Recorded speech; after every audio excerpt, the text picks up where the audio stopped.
Hey YouTube, got an updated video for my belt kit here, my Alice belt setup. So a couple big changes right off the bat. Just went to the regular Y straps. Okay, I added the butt pack. All right, those are the two main differences here. I'll start left to right, working my way down on all the little goodies. Okay, so very simple. This is not a. I think this is actually pretty a traditional loadout for this belt setup, and it's kind of. I wanted to stay true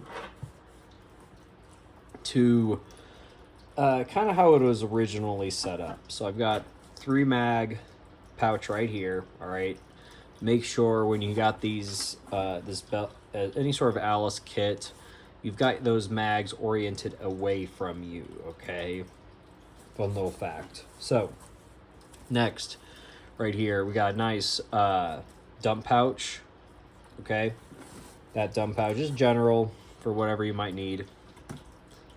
Canteen.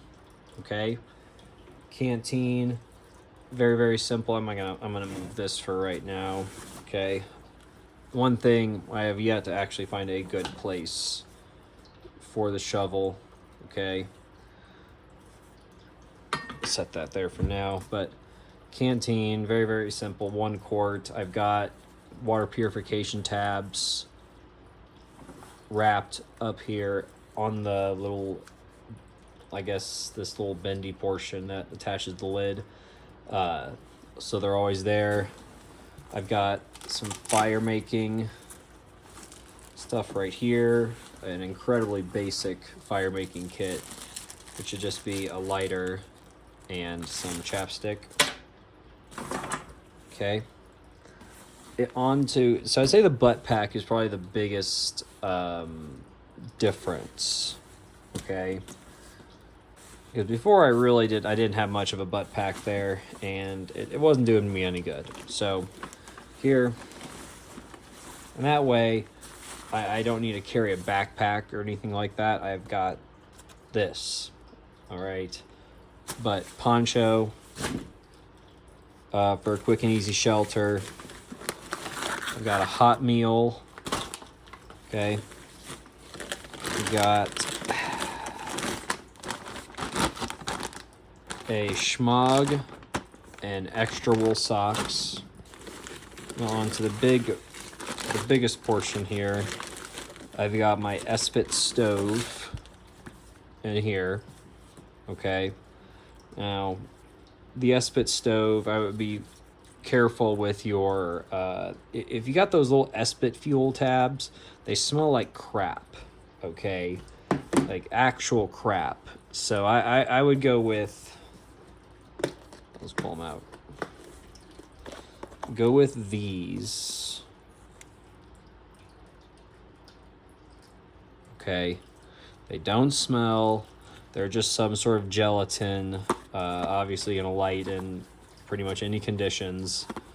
But I would go with that if you're gonna use an Esbit stove. That way you don't have those smelly little tabs. Okay, got the Esbit stove. These are, hold on, I'll get to those. Some extra fire making stuff. Cards.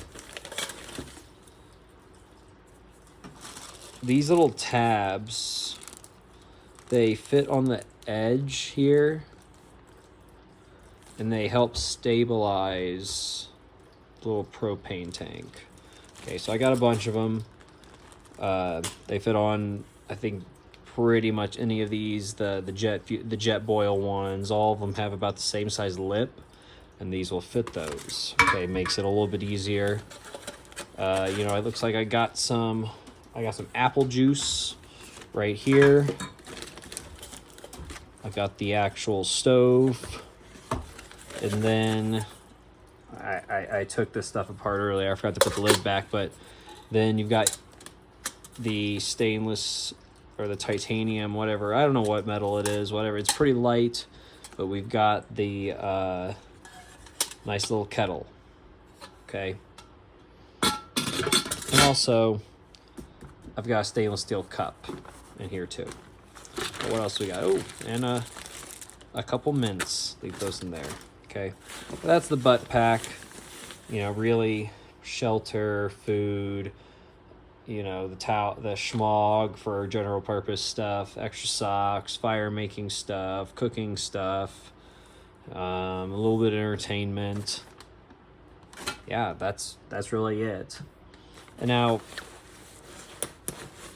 onto the actual, just the first aid pouch. Okay, and also there is a reason that a lot of this stuff, it looks like it was kind of written by like a 10 to 12-year-old. I've had these pouches a long time. Okay, I'll just say that. And it was probably written by me a very, very long time ago. So that's why it looks like a child wrote it. And my handwriting hasn't changed much either. Okay, would you believe it that? But in just the first aid pouch, this isn't trauma or anything, just everyday stuff. We got the actual first aid kit. Okay, the base kit is made by Live the Creed. Okay, these are not expensive. I think these were, $5-10 for it. And it gave me a nice little base to work off of. I added a couple different things here and there to make it a little bit better. But excuse me, big yawn. Oof, is a little late. Oof, sleepy. All right, but that's the first aid kit for everyday boo-boos. I've also got an emergency poncho and an emergency blanket.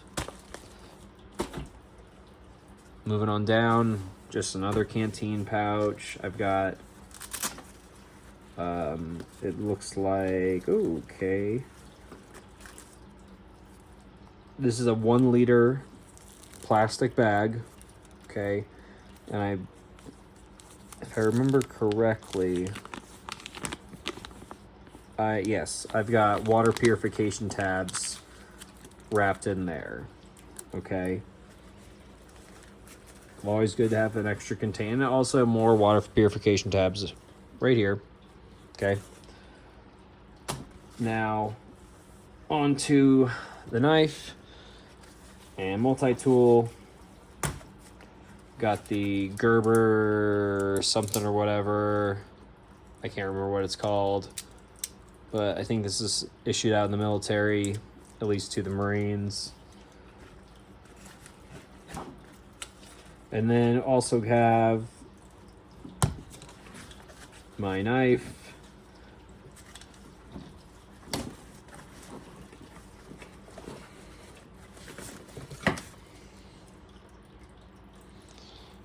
United States Marine Corps, something or whatever. I like it because it fits on my rifle as a bayonet. So, poke, poke, stabby, stab. All right, got that.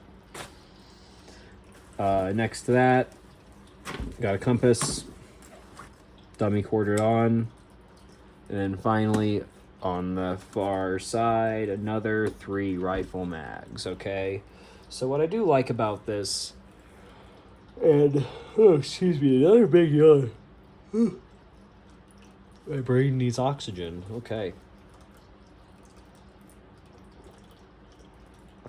I also need water, and I'm going to do this in one take. I'm not going to edit this. Whenever you're wearing it, there's enough clearance in the front to where you can really hit the deck. All right, there's basically nothing between you and the ground. Okay, these ammo pouches are actually more off to the side, so your belly can hit the ground just fine, and you'll be good to go. So, and unless you're wearing a chest rig or what have you. Personally, I love the chest rigs. I have quite a few chest rigs, but if I were going to wear this, I would probably not wear a chest rig, just for the fact that I want to be able to hit the deck completely. Maybe if I have anything hitting the ground, it's armor. Okay, so in lieu of a chest rig, I would run something like this. Just some sort of bandolier. Now this is made by, who is this? DGG. They've got pretty funny YouTube channel. They've got some good information there as well. Also, they've got some other good products, but something like this, even just a plain Jane, USGI 6 mag bandolier is going to do you just fine. Say you've got 6 here, 3 and 3, 6 on the belt, 6 in the bandolier, 1 in the gun. That's 13 mags. That's a lot of chowder. Okay, that's bringing a lot of ass to the fight. So keep that in mind, that you don't need a lot. Okay, you don't need the latest and greatest stuff. You can have something like this. Okay, or you can run just a plain Jane USGI bandolier, which I've got 7. I've actually right now, I think in this one, I've got 7 round shotgun cards for my 12 gauge pump. So they can fit a variety of different things. And that bandolier allows you, again, sling that guy around your back. You can hit the deck completely. Very, very little clearance between you and the ground. Very, very unlikely. Sorry, I'm using very a whole lot, but highly unlikely to get hit if you're closer to the ground. And if you can get to that ammunition quickly.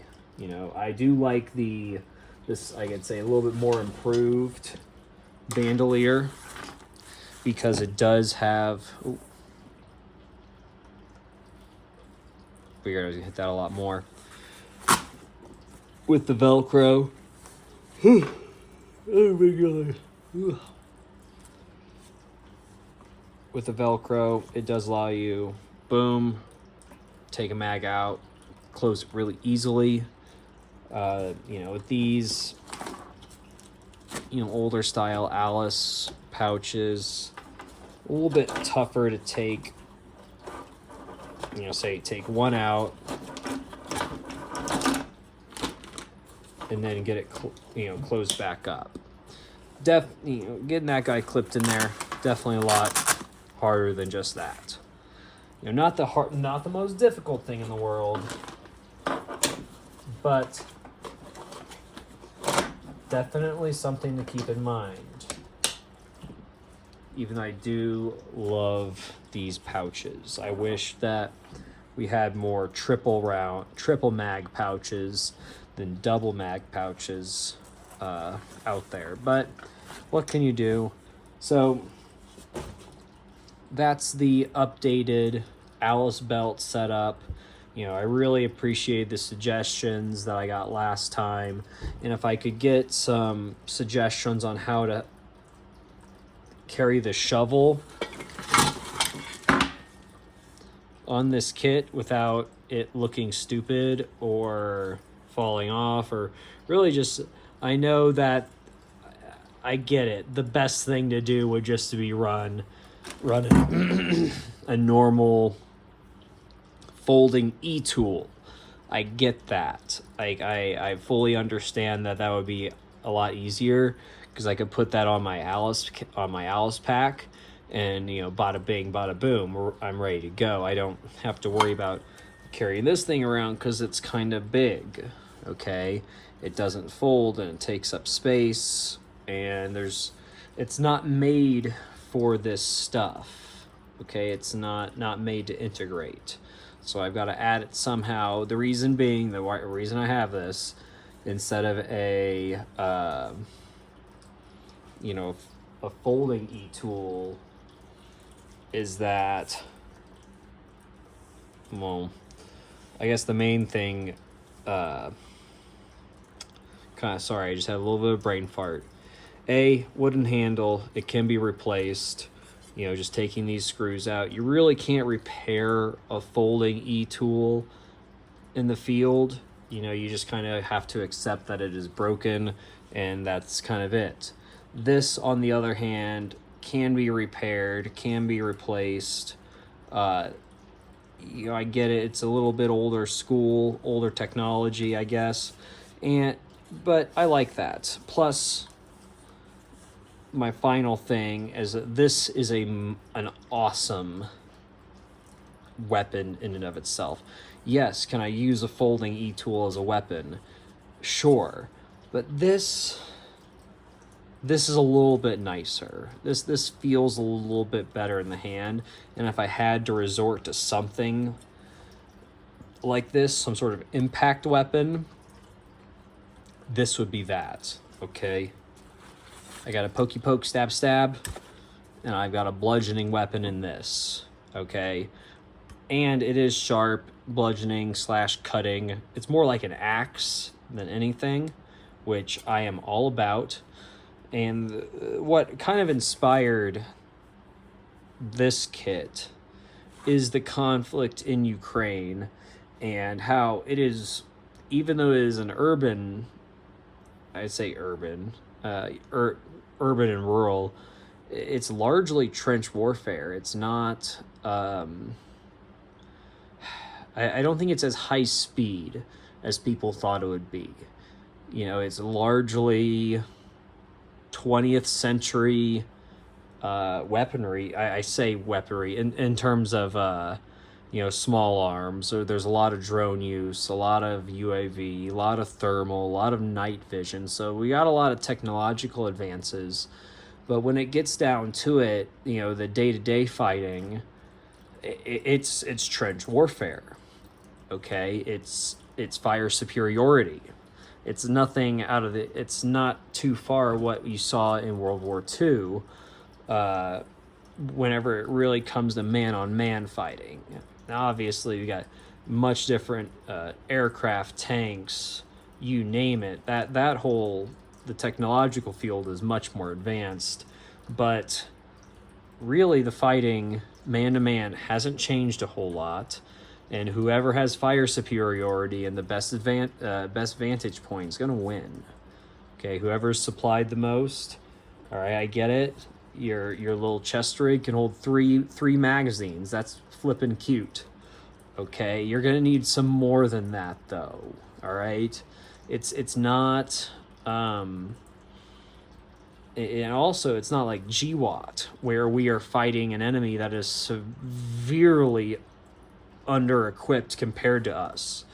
Yeah, guys in GWOT, they only I say this, they they didn't need as much ammunition. Okay, and that's not a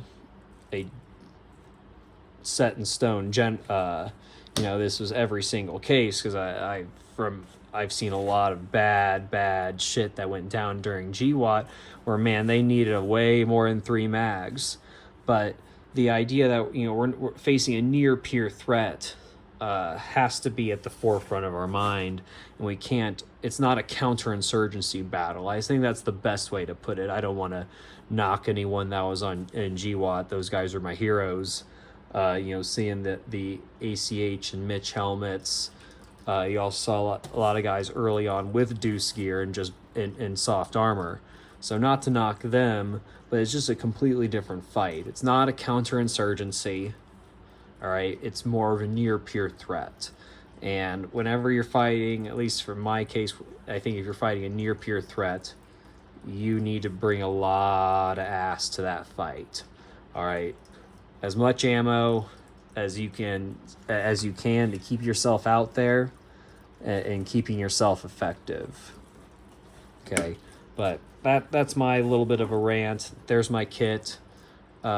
This beginning part of 2023.